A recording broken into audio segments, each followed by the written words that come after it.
diberkahi kasih Tuhan Yesus, kita berjumpa lagi di dalam ibadah persekutuan perkata guna hari ini. Bagaimana kabarnya adik-adik? Semoga kita semua sehat selalu dalam lindungan Tuhan Yesus.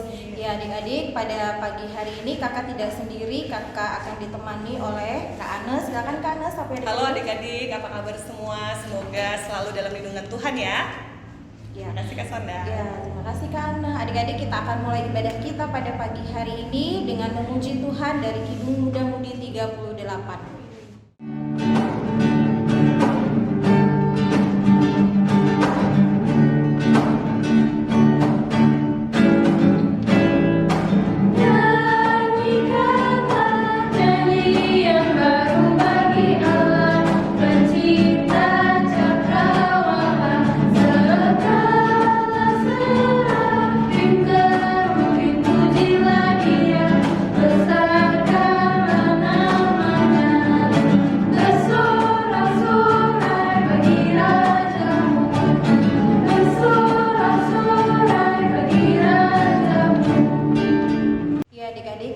Ibadah kita pada pagi hari ini, namun sebelumnya mari kita satu di dalam doa, kita berdoa. Ya Bapa, kami mengucap syukur karena Engkau telah menyertai kami dan melindungi kami ya Tuhan. Biarlah kiranya kasih setiamu selalu menyertai kami. Dan saat ini Tuhan, kami datang kepadamu untuk beribadah, memuji dan memuliakan nama-Mu serta mendengarkan firman-Mu. Biarlah kiranya Engkau menyertai ibadah kami ya Tuhan pada hari ini, dari awal, pertengahan hingga akhirnya dengan Roh-Mu yang kudus. Inilah doa kami Tuhan, di dalam nama Tuhan Yesus kami sudah berdoa. Amin. Ya adik-adik, kita masuk di dalam Mazmur berbalasan yang terambil dari Mazmur 101 ayat ke-6 sampai yang ke-8. Kita akan baca secara berbalasan. Kita mulai. Mataku tertuju kepada orang-orang yang setiawan di negeri, supaya mereka diam bersama-sama dengan aku. Orang yang hidup dengan cara yang tidak bercelah akan melayani aku. Orang yang melakukan tipu daya tidak akan diam di dalam aku. Orang yang berbicara dusta tidak akan tegak di depan mataku. Setiap pagi akan kubinasakan semua orang fasik di negeri. Akan kulenyapkan dari kota Tuhan semua orang yang melakukan kejahatan. Demikian firman pembacaan Mazmur kita pada pagi hari ini. Kita sambut dengan menyanyi dari KMM 33.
Ya Allah Bapa dalam surga, terima kasih banyak Bapa atas berkat-Mu, karena pada hari ini kami boleh beribadah di tempat ini Bapa, ataupun dimanapun kami berada. Bapa dalam surga, kiranya Engkau mau memberkati kami agar firman yang kami dengar pada saat ini bisa menjadi pedoman hidup kami sepanjang hari-hari kami. Ya Allah Bapa dalam surga, hamba juga memohon kiranya Engkau memberkati hamba agar hamba bisa memberitakan firman ini kepada adik-adik layan dimanapun mereka berada. Terima kasih banyak Bapa, sedianya Engkau boleh berfirman dan kami siap untuk mendengarnya. Dalam nama anak Yesus Kristus kami sudah berdoa dan mengucap syukur. Haleluya. Amin. Pembacaan firman akan dibawakan oleh adik Glory. Pembacaan Alkitab hari ini terambil dari Kisah Para Rasul pasalnya ke-28 ayat 17 sampai 29 yang berbunyi, pembicaraan dengan orang Yahudi di Roma. 3 hari kemudian Paulus memanggil orang-orang terkemuka bangsa Yahudi, dan setelah mereka berkumpul, Paulus berkata, "Saudara-saudara, meskipun aku tidak berbuat kesalahan terhadap bangsa kita atau terhadap adat istiadat nenek moyang kita, namun aku ditangkap di Yerusalem dan diserahkan kepada orang-orang Roma. Setelah aku diperiksa, mereka bermaksud melepaskan aku, karena tidak terdapat suatu kesalahan pun padaku yang setimpal dengan hukuman mati. Akan tetapi orang-orang Yahudi menentangnya, dan karena itu terpaksalah aku naik banding kepada Kaisar, tetapi bukan dengan maksud untuk mengadukan bangsaku. Itulah sebabnya aku minta supaya aku melihat kamu dan berbicara dengan kamu. Sebab justru karena pengharapan Israellah aku diikat dengan belenggu ini." Akan tetapi mereka berkata kepadanya, "Kami tidak menerima surat-surat dari Yudea tentang engkau, dan juga tidak seorang pun dari saudara-saudara kita datang memberitakan apa-apa yang jahat mengenai engkau. Tetapi kami ingin mendengar dari engkau bagaimana pikiranmu. Sebab tentang mazhab ini kami tahu bahwa di mana-mana pun mendapat perlawanan." Lalu mereka menentukan suatu hari untuk Paulus. Pada hari yang ditentukan itu datanglah mereka dalam jumlah besar ke tempat tumpangannya. Ia menerangkan dan memberi kesaksian kepada mereka tentang kerajaan Allah. Dan berdasarkan hukum Musa dan kitab para nabi, ia berusaha meyakinkan mereka tentang Yesus. Hal itu berlangsung dari pagi sampai sore. Ada yang dapat diyakinkan oleh perkataannya, ada yang tetap tidak percaya. Maka bubarlah pertemuan itu dengan tidak kesesuaian di antara mereka. Tetapi Paulus masih mengatakan perkataan yang satu ini, "Tepatlah firman yang disampaikan Roh Kudus kepada nenek moyang kita dengan perantaraan Nabi Yesaya. Pergilah kepada bangsa ini dan katakanlah, kamu akan mendengar dan mendengar, namun tidak mengerti. Kamu akan melihat dan melihat, namun tidak menanggap. Sebab hati bangsa ini telah menebal dan telinganya berat mendengar, dan matanya melekat tertutup, supaya dengan mereka melihat dengan matanya, dan mendengar dengan telinganya, dan mengerti dengan hatinya, lalu berbalik sehingga aku menyembuhkan mereka. Sebab itu kamu harus tahu bahwa keselamatan yang daripada Allah ini disampaikan kepada bangsa-bangsa lain, dan mereka akan mendengarkannya." Dan setelah Paulus berkata demikian, pergilah orang-orang Yahudi itu dengan banyak perbedaan paham antara mereka. Demikianlah pembacaan firman Tuhan. Terpujilah nama Tuhan. Haleluya. Haleluya. Haleluya. Haleluya.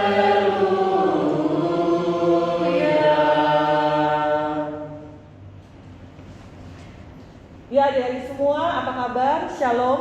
Kakak harap adik-adik semua dalam keadaan yang prima, yang sehat, dan yang pastinya dalam keadaan yang penuh sukacita. Kita lihat ada banyak nih mungkin ya yang nonton. Ada berapa orang mungkin di sini yang nonton? Wah, nggak ada yang jawab. Berarti yang jawab di rumah ya adik-adik ya. Oke adik-adik, pembacaan kita tadi sudah kita bacakan bersama-sama. Kita ambil dari Kisah Para Rasul 28 ayatnya yang ke-17 sampai dengan 29. Apa sih yang mau kita dengarkan pada hari ini adik-adik? Pada hari ini apa yang akan kakak sampaikan adalah tentang menyampaikan kebenaran bagi keselamatan bangsa. Menyampaikan kebenaran bagi keselamatan bangsa. Nah, adik-adik, kalau kita berbicara tentang kebenaran, kakak mau bertanya nih sama adik-adik.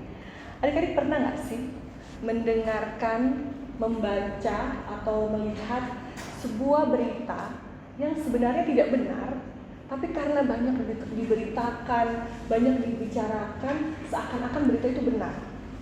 Atau sebenarnya kalau sekarang ini kerennya adalah itu berita hoax, tapi nggak ada yang tahu itu berita hoax. Jadi ya tetap terus dibicarakan, terus ada yang percaya, ada yang mungkin nggak percaya. Pernah nggak?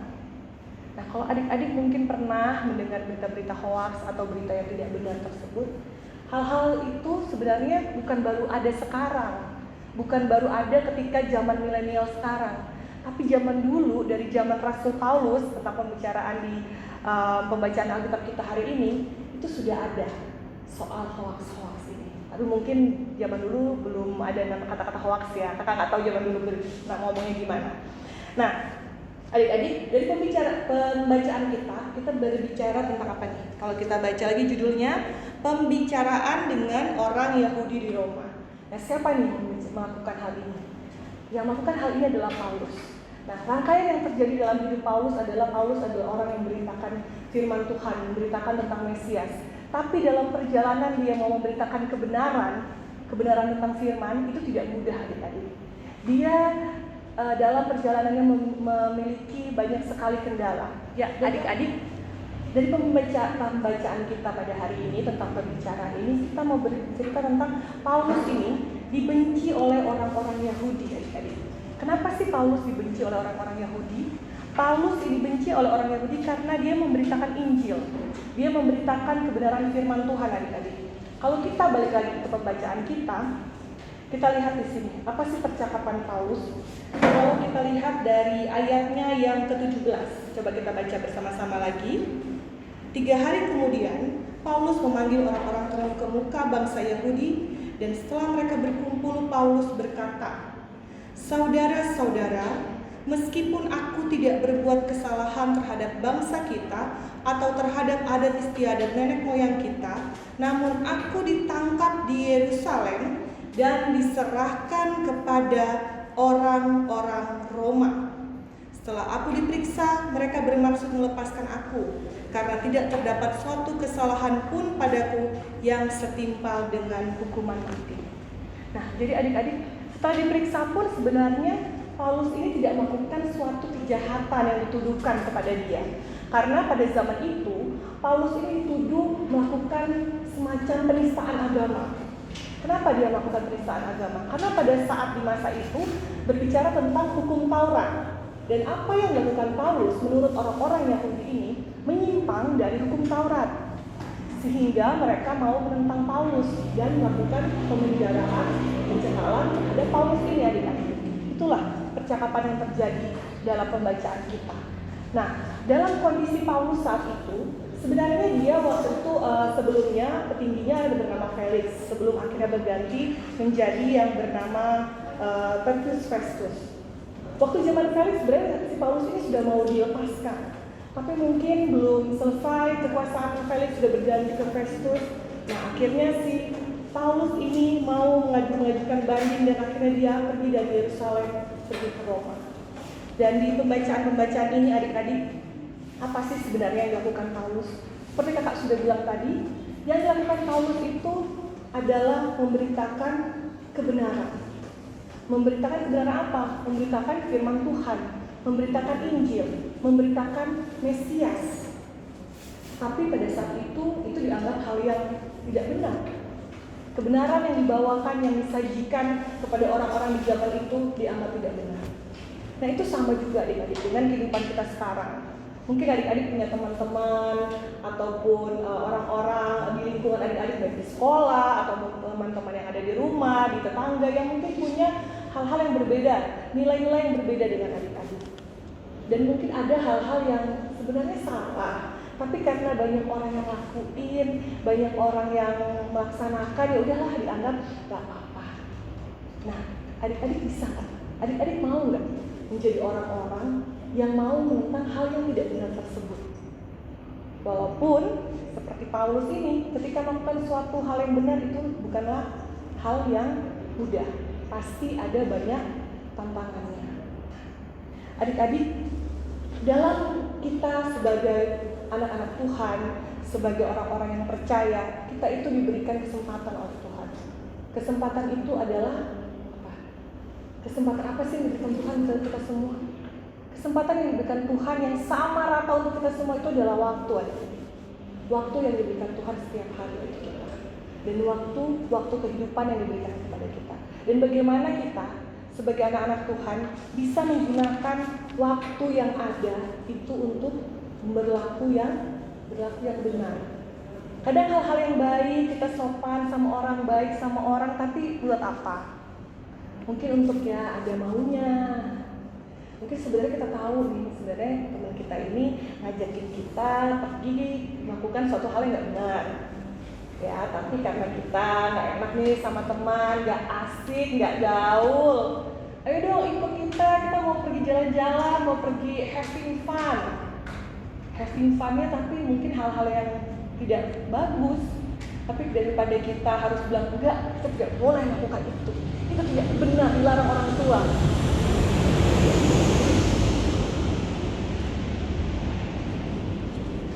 Itu tidak benar, dilarang orang tua. Tapi kita ya pergi aja. Kenapa? Karena itulah yang dianggap benar sama teman-teman kita, yang dianggap gaul sama teman-teman kita. Karena kita butuh apa? Butuh pengakuan, butuh diterima. Jadi karena kita butuh pengakuan, butuh diterima, ya udahlah kita melakukan itu saja. Tapi apakah Paulus seperti itu? Padahal itu loh bangsanya sendiri. Dia sudah menyapa mereka dengan saudara-saudaraku. Dia tahu yang dilakukan itu tidak benar dan dia mau meluruskan itu. Dan ketika dia mau meluruskan itu, memang tidak mudah. Nah, adik-adik semua, kalau kita di sini mau menyatakan atau memberitakan kebenaran seperti yang dilakukan oleh Paulus tentang firman Tuhan, kita perlu melakukannya dalam kehidupan kita sehari-hari. Bukan hanya sekedar kita, mau mengkhotbahi teman-teman kita, hei kamu harus percaya Kristus nih, hei kamu harus begini. Tapi kalau kitanya tidak melakukan hal itu sama aja bohong adik-adik. Nah, kita juga harus bisa mencerminkan kehidupan kita yang seperti itu. Dan ketika kita sudah menceritakan firman Tuhan dalam tingkah laku hidup kita, ketika kita sudah berinteraksi dengan teman-teman kita memperlihatkan kasih, dan orang-orang itu tidak tergerak ataupun orang-orang itu tergerak, itu semua kembali lagi kepada Tuhan, kepada perkenanan Tuhan. Karena apapun yang terjadi, itu terjadi atas perkenanan Tuhan. Nah, kalau yang kita bisa lihat di sini ya adik-adik ya, kakak mau kita lihat pembacaan kita kembali. Kita coba buka dari ayatnya yang ke-25. Kita lihat dari sini ya adik-adik. Pada ayat yang ke-25 ada perkataan seperti ini. Maka bubarlah pertemuan itu dengan tidak ada kesesuaian di antara mereka. Tetapi Paulus masih mengatakan perkataan yang satu ini. Tepatlah firman yang disampaikan Roh Kudus kepada nenek moyang kita dengan perantara Nabi Yesaya. Pergilah kepada bangsa ini dan katakanlah, kamu akan mendengar dan mendengar, namun tidak mengerti. Kamu akan melihat dan melihat, namun tidak menanggar. Sebab hati bangsa ini telah menebal dan telinganya berat mendengar, dan matanya melekat tertutup supaya jangan mereka terlihat dengan matanya, dan mendengar dengan telinganya, dan mengerti dengan hatinya, lalu berbalik sehingga aku menyembuhkannya. Ini maksudnya apa? Bahwa berita kebenaran firman Tuhan sudah diberitakan, sudah disampaikan kepada setiap orang. Tapi semuanya itu kembali lagi. Ada yang akan mendengar, ada yang akan mendengar dan melakukan, ada yang cuma mau dengerin aja, ada yang bahkan gak nyampe sama sekali. Nah, untuk itu supaya firman Tuhan yang sudah adik-adik lakukan dengan memberitakan kebenaran bisa sampai ke setiap orang yang ada di sekitar adik-adik, semua itu kita butuh bantuan Roh Kudus. Kita berdoa pada Tuhan, kita mohon panduan dari Tuhan agar apa yang kita lakukan dalam hidup kita senantiasa selalu mencerminkan kebenaran, walaupun ketika kita melakukan kebenaran itu bukanlah hanya. Ya adik-adik, selamat merayakan. Sebentar lagi kita akan merayakan kemerdekaan. Biarlah adik-adik selalu menjadi adik-adik teruna yang merdeka dalam Tuhan. Terima kasih adik-adik.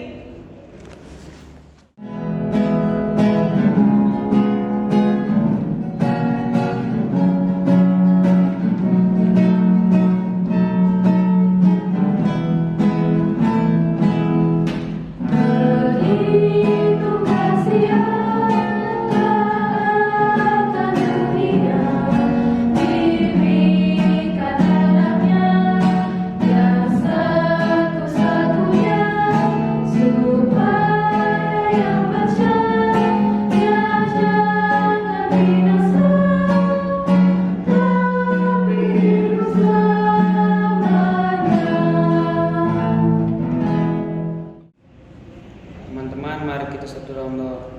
Bapa kami yang di surga, terima kasih atas penyertaan-Mu. Saat ini kami dapat melaksanakan ibadah hanya untuk memuji dan memuliakan nama-Mu.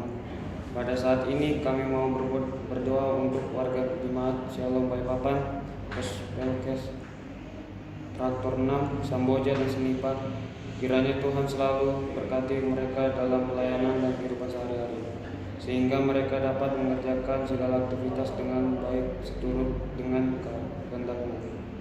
Ya Bapa, kami juga mau berdoa untuk pelayanan jemaat kami, KMJ, Presbiter, dan paduan suara. Kiranya Tuhan selalu berkati mereka dalam pelayanan serta kehidupan sehari-hari. Kiranya apa yang mereka kerjakan seturut dengan kehendak-Mu. Ya Tuhan, berkati juga bagi sesama setiap saat. Terima kasih Tuhan Yesus, inilah doa kami. Ya Tuhan, kami mau berdoa untuk bangsa negara dan kondisi ekonomi nasional, dan berkati bangsa negara ini agar bisa semakin maju Tuhan, dan ekonominya selalu lancar. Dan kami juga berdoa Tuhan untuk Kota Balikpapan, keamanan Kota Balikpapan, TNI, Polri, berkati mereka dalam tugas mereka untuk menjaga keamanan ini Tuhan. Tuhan, kami akan berdoa untuk panitia pembangunan gedung ibadah katedral Shalom Balikpapan, berkati panitia dan setiap anggota dalam menjalankan tugasnya. Kami juga akan berdoa untuk bencana alam di Indonesia, Kau lindungi negara kami, agar negara kami terhindar dari bencana alam. Inilah doa kami. Ya Allah Bapa dalam surga, pada saat ini lebih khusus lagi kami berdoa Bapa atas pandemi yang terjadi di setiap negara Bapa, dan lebih khususnya di Kota Balikpapan. Kiranya Engkau memberkati Bapa setiap masing-masing kami, dan memberkati setiap petugas-petugas kesehatan yang sedang berperang melawan corona Bapa. Kiranya Engkau memberkati dan memberikan kesehatan pada masing-masing mereka, dan juga Engkau memberikan kesehatan pada masing-masing kami, agar kami anak-anak-Mu bisa selalu senantiasa menjadi orang yang sehat dan terhindar dari COVID-19 ini Bapa. Kami juga berdoa bagi orang-orang yang saat ini sedang mengalami sakit COVID-19. Kiranya Engkau memberkati mereka, berikan kesehatan dan kekuatan agar mereka boleh sembuh dan bisa beraktivitas sedia kala.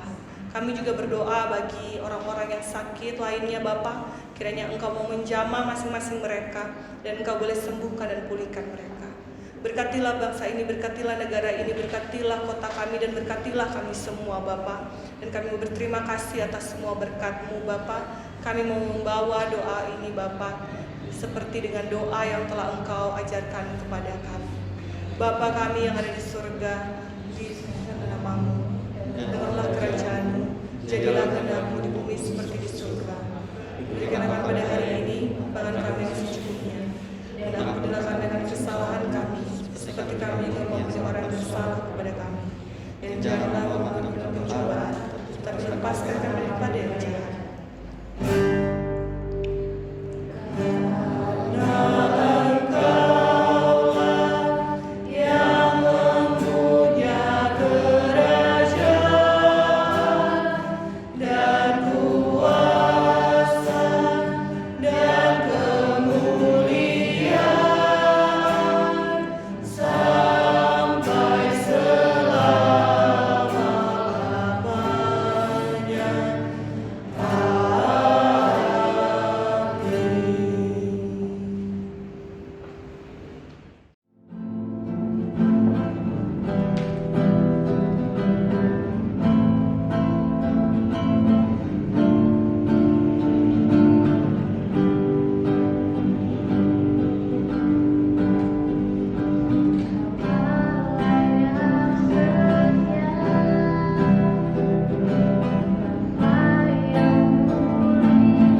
pengucapan syukur sambil persembahan dijalankan, kita akan menyanyi dari Kidung Muda-Mudi 92.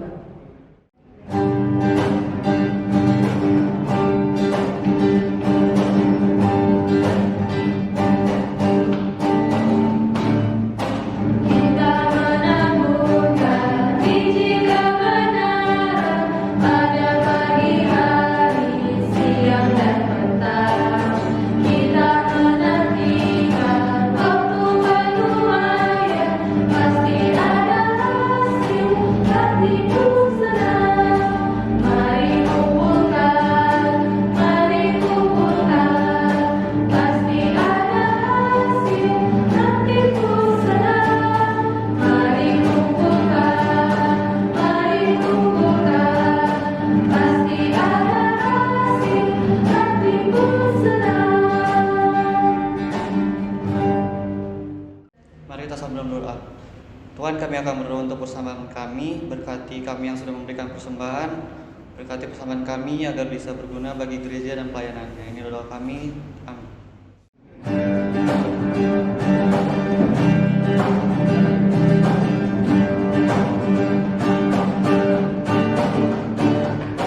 Hidup yang sedih jadi melodi yang penuh dengan irama kasih-Mu. Yesus, Kau beri isi melodi melakukan kemenangan salib-Mu. Di dalam hatiku Kau buat harmoni, nada-nada pasti dan simfoni. Hidup yang sedih jadi melodi yang penuh dengan irama kasih-Mu. Ya adik-adik, mari kita akan bersatu dalam doa untuk menutup ibadah kita pada hari ini. Ya Allah Bapa dalam surga, terima kasih banyak Bapa atas berkat dan penyertaan-Mu, karena pada hari ini kami boleh beribadah dan memuji dan memuliakan nama-Mu. Kiranya ibadah kami ini bisa menjadi panduan hidup kami dalam setiap aktivitas kami selanjutnya. Kiranya Engkau yang memberkati masing-masing kami ke dalam setiap kehidupan kami, agar kami anak-anak teruna bisa senantiasa menjadi garam dan terang dunia. Ya Allah Bapa dalam surga, terima kasih banyak atas semua berkat-Mu. Kami bersyukur dan berterima kasih. Dan terimalah berkat dari Tuhan, kasih karunia dari Tuhan Yesus Kristus, pengasihan Allah Bapa dalam persekutuan dengan Roh Kudus, menyertai saudara-saudara mulai dari saat ini sampai selama-lamanya.